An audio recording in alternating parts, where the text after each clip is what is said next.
Hello and welcome to another Atypical Philosopher video, frontline update for the 9th of December 2022. Right, let's have a look at Ukraine, see what's happened overnight. It's been a fairly quiet night overnight. Let's have a look at the Ukrainian figures for the Russian losses. 310 personnel, 1 APC, 1 artillery system, and 3 vehicles, fuel tanks. So real downtick there.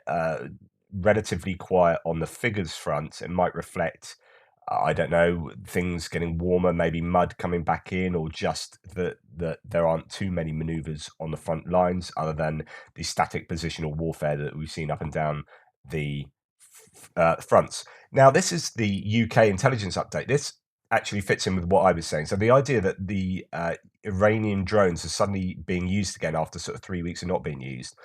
You did hear a few rumors from Ukrainian sources saying that it's because they were struggling to work in the cold. But actually, over that time, there wasn't a particular cold snap. The cold snap came later, and they weren't using these. So I was saying, I'm sure it's because they'd run out. Anyway, the UK Defense Intelligence update says that the resumption of attacks by Iranian kamikaze drones may indicate that the Russian Federation has received a new batch of these drones. And I would agree with that. I think that's a far more likely explanation for the data. Based on captured documents that I got my hands on, many Russian soldiers are getting hospitalized with severe cases of pneumonia, bronchitis, otitis, and sinusitis. There are a few days where there were more hospitalized with infectious diseases than with combat related wounds. This is interesting because people have been predicting this, that with the cold weather would come a load of health issues, and you would start seeing more people dying or more people getting, taken out the conflict with health issues as opposed to being wounded from sort of open combat and whatnot. It seems that that's happening. On the flip side, there are also lots of reports that the Ukrainian hospitals back in Kramatorsk, back behind the lines, so just show you where I'm talking about. So when we talk about what's going on in Bakhmut, there's Sloviansk, Kramatorsk, and some hospitals. All these four cities or towns behind Bakhmut apparently have got full hospitals with huge amount of wounded. Now, the Russians are saying that the Ukrainians are losing troops hand over fist. The Ukrainians are saying that about the Russians. The truth is probably both sides are, it's a real meat grinder around there. Both sides are faring badly. Whether that is worse for the Ukrainians because the Russians are just sending in mobilized conscripts who aren't as valuable to them as fighters as would be the more experienced, say, Wagner mercenaries that have been on the front for some time. That may be the case, but certainly it's a meat grinder around there. Now, this is interesting. This has come out as a few claims that have come out. Here we have a claim that more than 70 HIMARS missiles and 2 MLRS launchers, so 2 HIMARS apparently, were destroyed in Kryvyi Rih as a result of an attack on a missile depot at one of the ArcelorMittal steelworks workshops. 4 other MLRS, so apparently maybe Mars 2 launchers, according to the Russians, sustained critical damage. Now, this is interesting for a couple of reasons. This might well have happened, in which case it would be the first, well, there's another claim as well, actually. Russians claim that there was another, this is just the confirming, or not confirming, but making the same sort of claim, that 2 HIMARS launchers were destroyed overnight near Kharkiv. It's believed about 38 in total were delivered.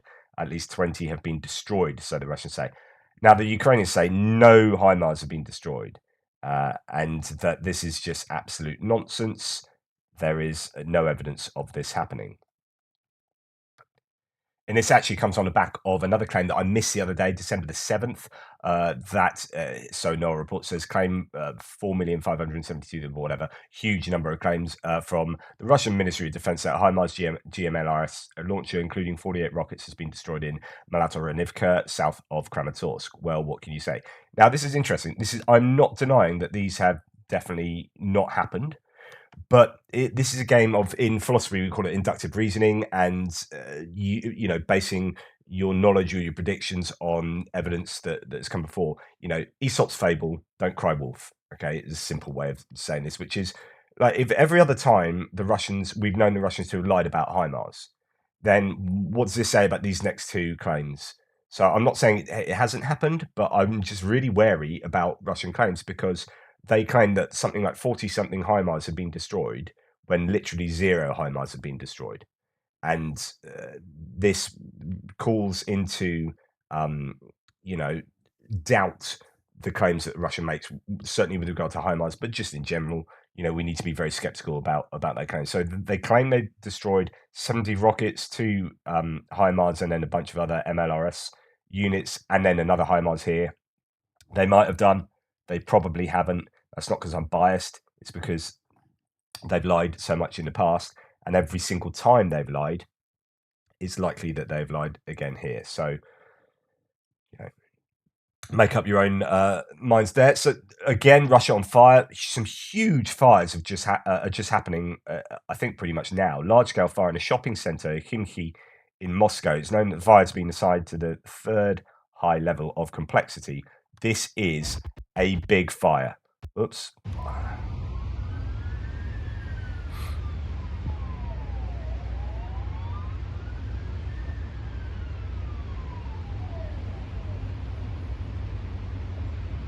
So let's have a look at that a little bit closer.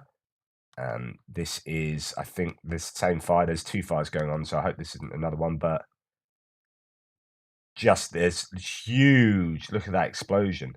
Absolutely. Anyway, there's some really incredible footage of this fire. It's a huge fire. Again, could be an accident, could be nothing sinister at all. But these sort of things are happening so often, and particularly malls, shopping malls. And then this is a tire factory that's apparently this fire is covering 1,000 square meters. Another big fire. So there you go. That's a big tire factory. Again, could be coincidence, but these fires are certainly happening with alarming regularity. And just a little bit more footage about that. I mean, this is just, wow. Absolutely devastating. It's just a huge, huge fire. Not 100% sure which one that is. But then Noel Reports goes on later to say insured damage from the fire at the Mega Khimki will amount to a record 20 to 30 billion rubles. The Moscow office reports one dead. Moscow prosecutor's office reports one dead, an employee of the shopping center. So that is a huge hit for the economy, for the Russians. But I mean, these fires are really quite a problem. And yeah, there you go. So let's move on to the front line, see what's been happening. We'll be going to the northeast, Kupiansk to Svatova to Kreminna, and start there. Okay, the first thing to say is that the Russians have skirmished on the northern border just to the northwest of Kharkiv, a place called Ternova. It's not the first time that I've reported this, and it doesn't really signify any kind of large offensive or anything. I don't really know what they're doing because they're not going to be fixing an awful lot of troops, but there's been some fighting around Ternova again. These skies have cleared somewhat, so the Russians have been sending up their drones. There's been a lot of artillery fire, and both sides have been sort of swapping artillery right up and down from sort of Dorichna up in the north, right down to Kreminna. There's just been a lot of artilleries and a lot of attacks and counterattacks claimed. Russians attacking apparently near Stelmakivka. Let my map update itself. So as we come down here, we can see Brestovi, Kuzumivka, Stelmakivka, the Russians attacking towards there. Kuzumivka, Novoselivska, don't really know any other details outside of there. And then we come down to Ploshchenka and Chervonopopivka. Now, the Russians in these areas claim that they have repelled Ukrainian attacks, and the Ukrainians have claimed that they have repelled Russian attacks. So, make up your own mind again as to who's doing what around there. Probably both sides are trying to establish themselves. The Russians really don't want the Ukrainians to have full control of the R66 or P66 highway here. So that's what they're fighting over. This is the high ground. Both sides are wanting that. The Russians are apparently attacking through towards Liman. This will be towards Torsky and Zarishne. Again, sort of from Kreminna through this sort of open land where I've got grey zone. That has been the case for the last couple of days. Not so clear. I mean, Defmon, one of my sources, says that he thinks that Russia might still hold Dobrova. Other sources say it's a grey zone. Other sources say it's in Ukrainian hands. Don't know. War Gonzo, the Russian source, says that the forest area, Ukrainians are moving closer to Kremlin, but there's no real confirmed evidence. Most of that is based on what War Gonzo is saying. So, and then we'll come down to Bilorivka and further down south. So really not an awful lot of news from that front, just typical attacks and counterattacks. Oh, just before I do go on, I must say that up on this front as well, the Russians have brought in some airborne units from the Kherson area for reinforcements. There's evidence of the first tank guards, first GTA guards tank are in the area, and the first GTA are this sort of household name of a unit um, sorry, the first Guards Tank Army are a household name, and they were this, the stalwarts of the Russian army. And yet, at the beginning of the war, they suffered massive casualties, and then in the Kharkiv counteroffensive, they suffered further casualties, and they're not at full strength. But they're around here. What that tells you, I don't know, but it could be that the Russians are looking for a large offensive in this area at some point soon. But yeah, as I say, carrying on down, no explicit news. Again, the last couple of days have been fairly quiet on the details. Bilorivka, again, not a lot of news. Spirny, not a lot of news coming out there. This other Bilorivka, where there's heavy fighting and it's contested, not a lot of news coming out there. Right, the big thing I want to talk about today is Yakovlivka. And when you watch, I watched yesterday, day before, all the other sort of mappers, Defense Politics Asia, New World Econ, FETI Mapping, Weeb Union, all of them and others literally all went with the Russian narrative, which is, yeah, the Russians are taking Yakovlivka. And they just unflinchingly just said that. Now, yes, I'm pro-Ukraine, and I'm not going to not believe that just because I don't want it to be true. But also, just because the Russians say something doesn't mean that what they were then doing is right. They're taking Yakovlivka. What they're going to do is this and that and this and all that kind of stuff. It's like, hang on. Have they taken Yakovlivka? What do we know? What are the sources telling us? The Ukrainian sources have said nothing. And indeed, the Russian sources today, for example, if we look at Rybar and Solidar direction, Wagner units continue clearing Yakovlivka. Okay, yesterday they were clearing Yakovlivka. The day before, they said they had taken Yakovlivka. Right, what does clearing Yakovlivka mean? Well, it means that they haven't got Yakovlivka yet, and that they will be, working out. They'll be trying to clear out all the rest of the troops there, the Ukrainian troops, which means to say the Ukrainians still at least have a foothold. The very minimum that Ukraine have is some kind of presence in Yakovlivka, which means that it is still contested.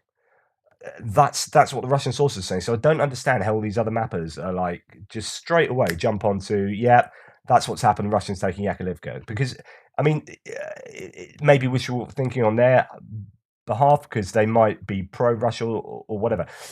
Yakovlivka is super important. The reason it's super important is because Solidar is this kind of key to being able to take Bakhmut. You can't really take Bakhmut from the north here, because as soon as you come down here, you just get hit from Solidar to the north there, and you got terrain to contemplate as well. So that you just get all sorts of ATGMs and mortars and everything else hitting at you from several directions. And so therefore, to take Pirorodny and Bakhmut from the north, you need to be thinking a bit more sort of wider than that, which is where Yakovlivka comes in. Okay, so if you take Yakovlivka, then actually you're fairly safe around here in the immediate geography to be able to try and hammer Solidar from two directions. Solidar has been an absolute thorn in the side for the Russians because they are just unable to break Solidar and Bakhmutsky. But if you can flank Solidar, then you've got a much greater chance of moving on to take this. Now you start taking this, you then have the ability to get fire control or control over this road, this supply road that comes down, and then you can move on to other sort of outskirts suburbs of Bakhmut, and Bakhmut is suddenly much more vulnerable. So Yakovlivka is the key to what the Russians would want, a set of dominoes that fall that ends in Bakhmut falling. So actually, Yakovlivka is huge if it is lost. Let's have a little trip to our topographic map just to give you some kind of better understanding of Bakhmut and Solidar and indeed Yakovlivka. So here we have Bakhmut. It's obviously in Cyrillic writing here. Bakhmut. As we come north, we come across, that's Krasnohora. We come to Soledar. So it looks like Cone Gap or something. That's Soledar. And Yakovlivka is here. So that's Yakovlivka. You can see that Yakovlivka is on higher ground to Soledar. Soledar would be a real advantage for the Russians if they could take Yakovlivka, because at the moment they're trying to take Soledar like this. Okay, they would love to have the advantage of the high ground, and they can only get the advantage of the high ground if they take Yakovlivka.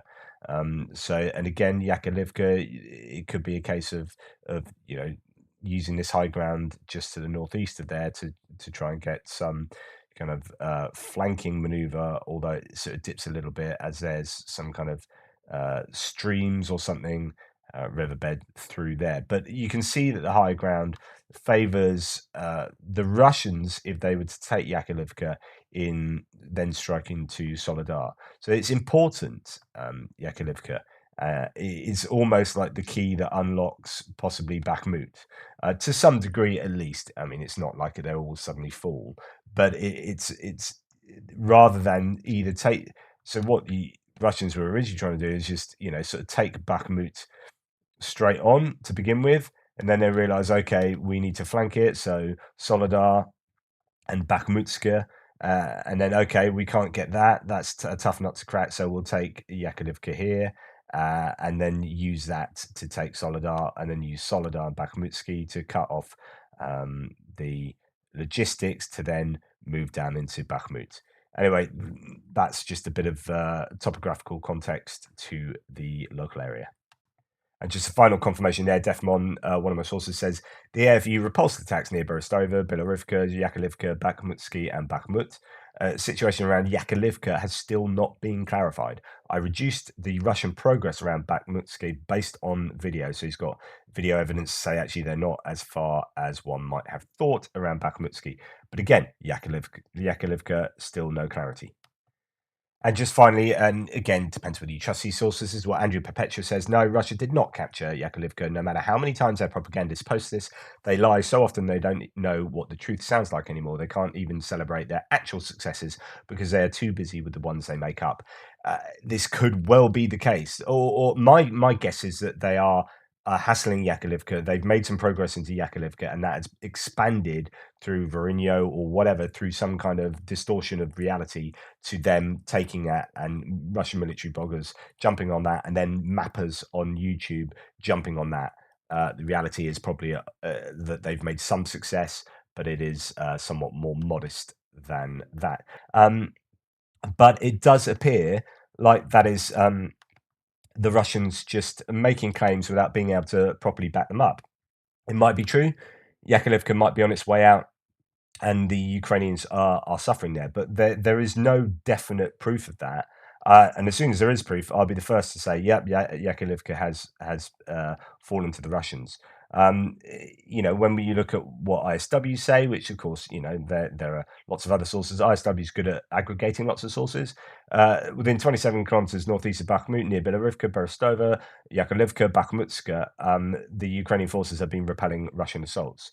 And basically, that's main kind of stuff they say. Another Russian mill blogger claimed that Wagner Group fighters are currently clearing the settlement of Yakovlivka. So that's a military blogger, which Russian sources claimed Russian forces captured on December the 6th. So, like I say, captured, still clearing. 2 days later, still clearing. Okay, that's interesting. Russian sources claim that Russian forces thwarted Ukrainian counterattacks south of Bakhmut near Ozarianivka, Kudymivka, Klishivka, and Mayorsk. So, north of Bakhmut near Soledar. So, the reality of the situation is probably not a lot has changed in Bakhmut. It's pretty tough going there. You still see footage like this happening. It's 10 a penny.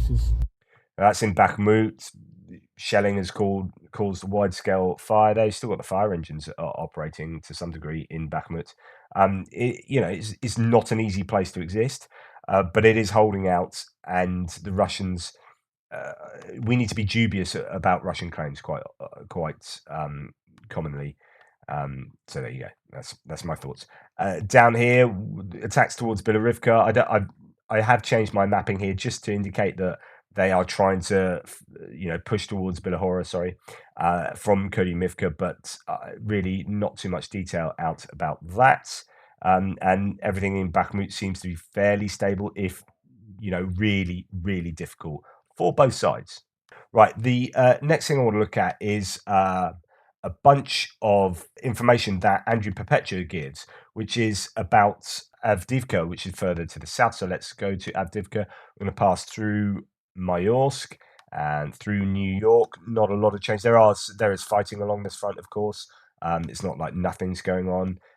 New York has been the scene for a long time of I think it's probably in a name that the Russians really have wanted New York. But there you go. In Avdivka, what Andrew Perpetua is saying is that where we've for a long time thought that the Russians were fighting Pervomaisky, there's now video evidence to suggest that actually, as of from the 4th of December onwards, that it's actually much further back here, still in Pisky. So he says, this video completely blows my mind. This has to be recent, right? Like, it has to be. If this is recent, dear Lord, have the Russians had their asses kicked. This video is practically in the town of Pisky. So this is a Russian propaganda video, if you like, of them fighting. And Andrew Perpetua goes on to say, this video basically shows that Russia's been pushed back sort of 3 to 4 kilometers. Holy cow, it's recent. That this fire only appeared on December the 4th satellite image. So he's then sort of piecing together a timeline here. So this little Russian propaganda video has me changing my map. Russia's steady advance backwards. So here we have, going on to Pervomaisky, and we have these sort of lake things that sort of form this almost kind of river going or east to west. And Andrew Perpetua says actually the Russian lines really are further back at the beginning of this larger lake. So that's actually sort of back here. So this is that larger lake, and he has, then the Russians at sort of northwest, but then the southeast. So actually, if I'm gonna have a look at that data a little bit later, but it could be the Russians are all the way back here and here, which means that they are still in Pisky, and this fight along this road that's been going on for goodness knows how long. It looks like the Russians have been pushed back. Now, there's no celebration of that as far as I can see from Ukrainian claims. It's just Russian video evidence of fighting that they're doing appears to be much further behind their own lines than was originally thought. Now, just to remind you, I'd already moved the Russian lines back last week, as according to something else Andrew Perpetua was saying, that geolocated their front line to be much further back. It was right up here before, and so now it's here. But as Andrew Perpetua says, it's even further back to probably somewhere around here. Now, around here, Russians have claimed that they have repelled Ukrainian counterattacks around Vodyane. So still a lot of heavy fighting around Vodyane. There are sort of fields and tree lines and whatnot out of which the Ukrainians can, send ATGMs and all sorts of other equipment towards and munitions towards the Russians in these areas. So they're hemming the Russians in there. But a counterattack from the Ukrainians was apparently repelled, according to the Russians, in Vodyane, and as well as Pisky or Pervomaisky. In fact, the Russians claim that the Ukrainians are using HIMARS around here as well. Whether that is true, I don't know. The HIMARS don't seem to be used for like frontline targeting. They seem to be reserving them for attacks on much more strategic hits behind the lines. I don't know that HIMARS would be used for that, but that's what the Russians are claiming. And then we sort of come further down. Mariinka is still positional fighting going on in Mariinka. Usual sort of claims about repelled attacks all over the shop there. And as we come further south, let's zoom out a little bit. The Ukrainians have been on the offensive, actually, more than we hear the Russians being on the offensive. So in Mikilsky, Volodymyrivka, 2 places that they are attacking. Novomayorsky is another place that the Ukrainians are pressuring, and Novopil, which is over here. So from Novopil around here, Rivnopil, Novodorivka. So there are Ukrainian attacks along this southern front in the sort of bottom of the Donetsk Oblast, moving towards the Zaporizhia Oblast. Other than that, no real news of anything else, and no particular news from Kherson either. Like I said earlier about the Yakovlivka, DPA was saying, Defense Politics Asia was like taking a mickey out of anyone that believes that the Ukrainians are actually in the Kinburn Peninsula. And saying, "Oh, you shouldn't believe that; it's ridiculous." And then just taking hook, line, and sinker that the Russians are taking Yakovlivka like that. There's a little bit of double standards there. Maybe I would be absolutely amazed if that footage of the boats was all complete nonsense, that they hadn't set foot here and they didn't have some kind of special force existence here, and that all of the claims about Russians shelling here and Ukrainians shelling across here is just all lies on both sides. I mean, it seems bizarre that you wouldn't get some kind of purchase on this ground for special forces. I mean, to me, that would be an obvious point of attack, or at least causing issues around there. Is a bit of an easy one. I would have thought there are areas over here as well that are contested. So these kind of islands, so to speak, in this area, there are claims that they're actually contested and that Russians are shelling them because there are Ukrainian presence. There is Ukrainian presence there. So, as Defmon says, according to Russian Telegram, the Ukrainians have been trying to land on Bilorodova Island in the Dnieper River Delta. This location has been reported as shelled 2 days in a row, and he's now marking it as contested. So, there you go. It's that area there on my map. It's basically around here, this area. Where there is obviously some kind of Ukrainian presence, such that the Russians are shelling.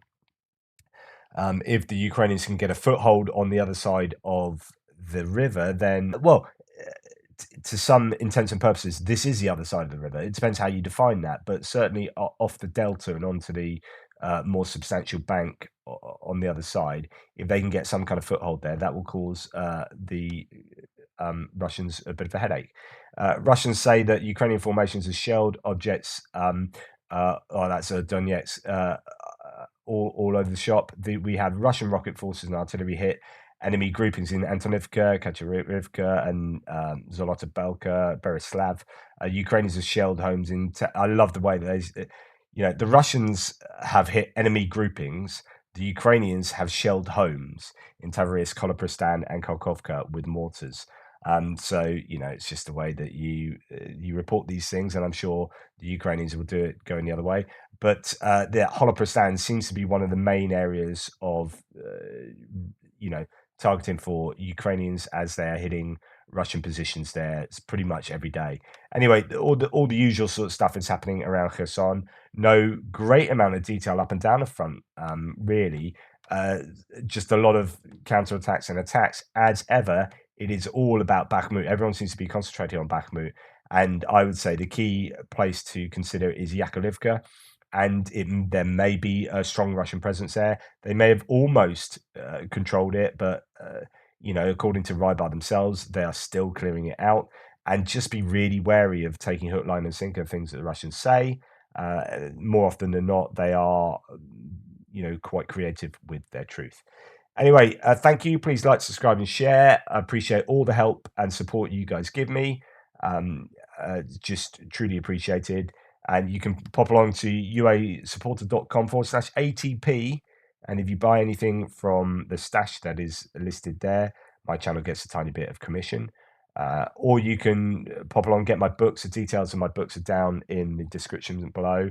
And all the other ways that you can help us out would be gratefully appreciated and received. I am struggling at the moment. I've got no internet until Monday. My internet has gone down here. In fact, it went down in the middle of a transatlantic presentation I was giving last night on YouTube to a group in America, and I'd done an hour, and then my internet went, and it fundamentally went.